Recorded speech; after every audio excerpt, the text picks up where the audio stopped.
கிளியாய் மாறிய பூதம். முன்பு ஒரு காலத்தில் ஒரு சிறுவன் தனது அம்மாவுடன் ஒரு சிறிய ஊரில் வாழ்ந்தான்.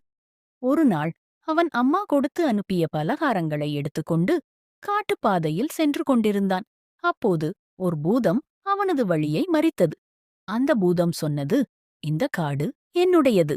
இங்கு வருபவர்கள் யாரும் உயிருடன் திரும்ப முடியாது. உன்னை நான் சாப்பிடப் போகிறேன். அதைக் கேட்ட சிறுவன் அச்சமடையவில்லை. அவன் சொன்னான், நான் இந்த பலகாரங்களை என் பாட்டிக்காகவே கொண்டு செல்கிறேன்.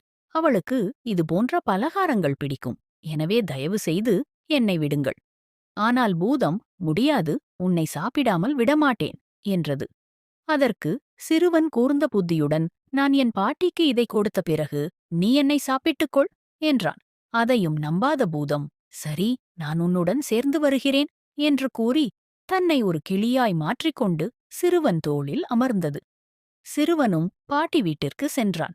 பாட்டி அவனுக்கும் சிறிது பலகாரம் எடுத்துத் தந்தார். அப்போது பாட்டி அந்த கிளியை பார்த்து, அதற்கும் கொடு என்றார். சிறுவன் கிளிக்குக் கொடுக்கும்போதே அதனது கழுத்தை நெரித்து விட்டான். பூதம் கத்திக்கொண்டே இறந்துவிட்டது. ஊர் மக்கள் அந்த சிறுவனது புத்திசாலித்தனத்தை பார்த்து வியந்து பெரிதும் பாராட்டினார்கள். இந்த கதை பிடித்திருந்தால் லைக் செய்யவும் ஷேர் செய்யவும் மறக்காதீர்கள். நன்றி.